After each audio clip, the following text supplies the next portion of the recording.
but I'm not. I actually did vote for All In on that purpose because of its significance.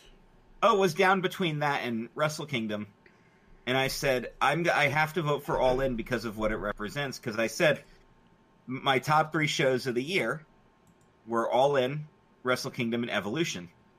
2 of them were because of what they represented, not necessarily the overall quality of the show. Wrestle Kingdom for the overall quality of the show. But given the choice on that one, I had to go with All In just because not only what it represented was huge, but what it's now causing is going to be huge too. I mean, that garden show is going to be a very big deal, and you can't turn your nose up at that. So we will see. That garden show might be the only thing from WrestleMania weekend I watch. But I'm assuming that Wrestle Kingdom finished second. Yep. That was the one vote. No question. So, Chris, you were the vote that changed it, even though you were the 3rd person to vote. And the other 2 people did not vote for All In. The first 2. Well, there you go. Yes. So I made the difference, even though I didn't make the difference. All right. Anytime anything happens by one vote, everybody's always, that was me. Whoever voted last for All In is who made the change. So. All right. Well, what was your top women's match of the year? Last year's winner was Ember Moon and Asuka in Brooklyn. Oh my God! Amazing match. This year, by one vote, the last qualifying match, the TLC, the TLC match at TLC. Yeah. Yep. What did it beat? Last Woman Standing at Evolution. Which was also great. Yeah, great choice. Yeah, that TLC match was on fire. Yes, it was. Was it straight fire? I actually voted for the Rumble again because of what it represented. You were the only one. I probably was. You literally were. And that's fine. And that's fine if nobody else I voted for Io versus Tony. I had one other person with me. That was also making it match. 3rd place. I voted TLC because that was hands down the best match for the women I've seen all year. So we do have to change it to male and women and female superstar of the year now, and probably make those co-main events, because as far as the women's match category, I have heard more people say that they want to just combine that back because the quality of women's matches are actually getting better, and people want to include mixed stuff, and we're not really sure how to.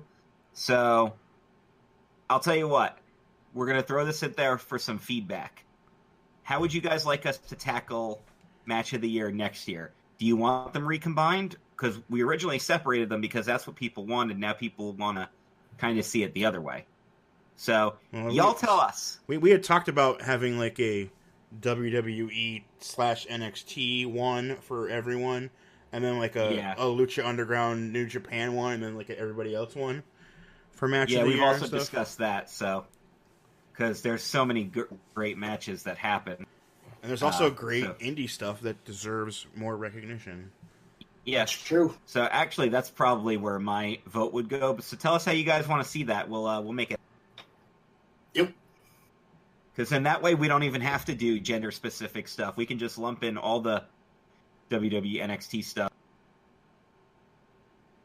into their own Sometimes thing. You can only come up with 10 matches from them that are worth looking at. One of my favorite women's matches of the year was Asuka and Sasha on Raw because it went like an hour. Which is why I also love that freaking Seth Rollins gauntlet match, just because of how great he was in it. Yeah. Yeah, women's matches have been on fire this year. And with that tag division coming, who knows, we might even have a whole new category. Yeah, once they solidify some actual women's tag teams. Not just the Bella Twins. All right, well, with that said, now we're up to Woman of the Year. Last year's winner was Asuka, who won the year before, maybe even the year before that. This year, Asuka, 0 votes. Because 83.3%, the biggest landslide of the year is Becky Lynch, the man! Wait, a man won the women's category? No, the man. Not just a man. The man. Nope, that's definitely where my vote went. That's where my vote went. Who else even got votes? Ronda Rousey in second place with 2. Had 10% of what Becky Lynch had. Damn. Jesus. So. I mean, yeah. Damn, yeah. And then Kyrie and Tessa got 1 vote each, and then no one else got any votes. But again, it's one of those deals where I just don't see how it could have gone any other way. Yeah, I would agree with you. I really don't. So. If it wasn't for those last 5 months, who knows what would have happened.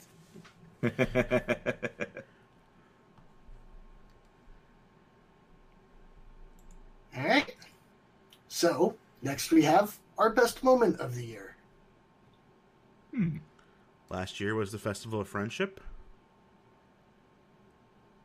This year, your winner is Daniel Bryan returns to in-ring competition.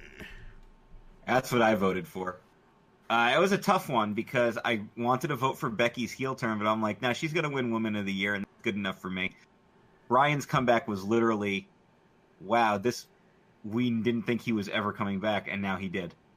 Yeah, I voted for Becky. I think I voted for Cody, which Cody and Becky were tied for second. Well, there you go. Cody winning the NWA title at All In. Which is awesome.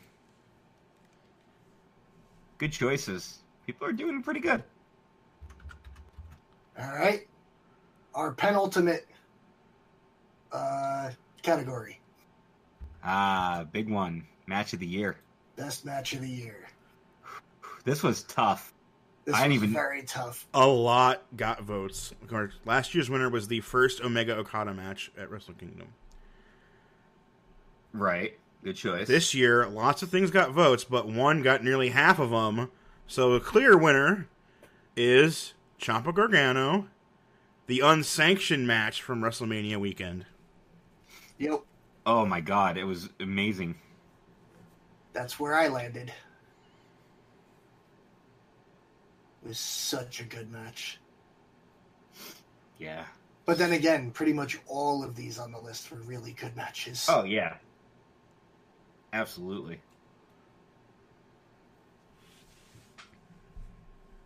So, yeah, that's awesome.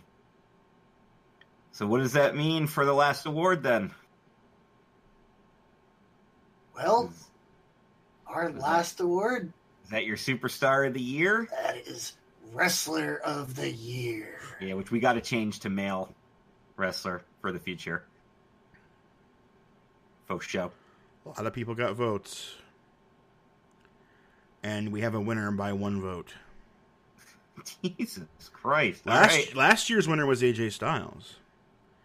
This year's winner is Cody. And I believe that's who I voted for. I believe I voted for Cody as well. I did not.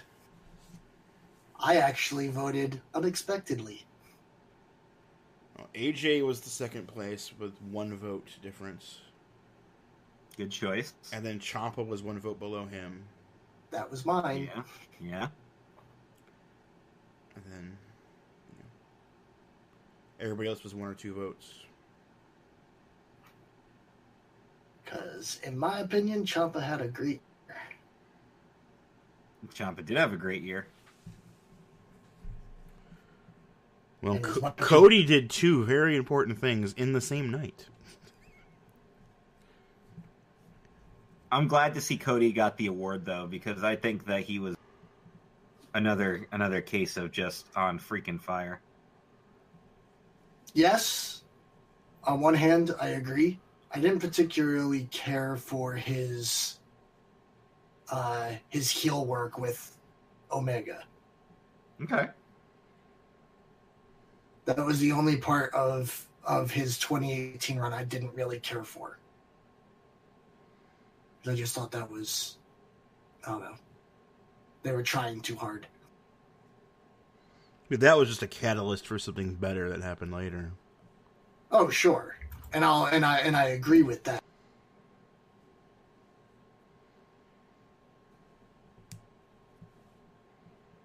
All right, that wraps it up, huh? Yeah, that's the show. That's it.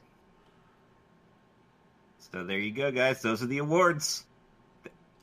So for newer listeners, the award page was actually posted in our main Facebook community. Search for Club Kayfabe Home of True Wrestling Fans if you'd like to join. It was also part of the Club Kayfabe Creative Community page on Facebook at CKCC Online. You could have voted there. Remember, you can also follow us on the Twitter. Coming in 2019, we have new stuff coming. I'm starting a new movie podcast. The Cinematic Triple Threats. 3 movies will be reviewed. And we're going to pick a winner of those 3. And I might have lots of special guests on. You're going to have at least 2 people with you every episode. Yep. Pretty much, yeah. This is the official successor to Talkin' Talkies that Dan and I used to do, so Dan will probably be involved quite a bit. It'll be easier because it's only going to be like every 3 weeks, and you only have to watch 1 movie per person. So, in that 3 weeks. Pretty much, yeah. Which, then again, on the weeks I'm going to be there, I'm probably going to watch all 3 movies. Oh, I'll be watching all 3. I'm going to try to make it bi-weekly, every other week, which gives me time to watch 3 movies in the course of 2 weeks, which is not difficult. The talkie schedule was always 1 movie a week, and my work schedule sometimes made that hard. I have a very steady work schedule now, so we actually could do it, but I was having this conversation with a few people who've done movie reviews, and the concept was to come up with something that you haven't seen done before. And I haven't seen this done yet, so got to stand out and be unique. I also want to give a special shout-out to my friend Mark Adams. He is looking to open his own movie review blog and make that part of the CKCC in 2019. Mm-hmm. So we are looking for more writers and things of that nature. So if y'all got a podcast or a blog, get that stuff out there. Super Nintendo content's coming to the Twitch channel. I have a couple of plans in store there. Those also include potential charity streams, and we're going to do some fundraisers for our community here. We even have something special planned for New Year's Eve. Yes. Details are being worked on at this time, but you can expect to see both Dan and myself raising money for charity with the video games. Maybe Glenn will stop by and join us. It's possible. Yeah. So, because, I don't go out and drink on New Year's Eve anymore because I'm in my 30s now, so. Yeah. Too damn old for that. Too damn old to be doing this crap.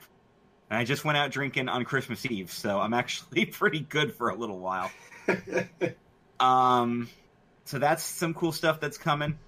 I've mentioned the independent wrestling podcast that I'm going to be starting. It's not going to happen just yet. It'll probably happen a few months down the line. But that's something to keep your eyes out for if you're interested in hearing me interview indie talent. And I know lots of indie talent. Hardest part about doing a show like that is getting their schedules to match up. But, again, something that's you're just gonna work on and make it happen. So there's movies coming. I did a whole freaking announcement about this stuff on the actual community page. Another quick announcement: Brian Bindman, our local artist, is doing a Royal Rumble challenge where every day he is doing a drawing of a wrestler. He chose 31 of them, and you'll actually get to see his artwork come in. If you're late to the party, that's fine, because on the 17th, he's doing Becky Lynch. Just going to throw that one out there. That's the one I'm most excited for. Of course, I'm doing more blog content. I'm going to start posting weekly next year. And I think that mostly covered everything that I needed to get more done. live streams, one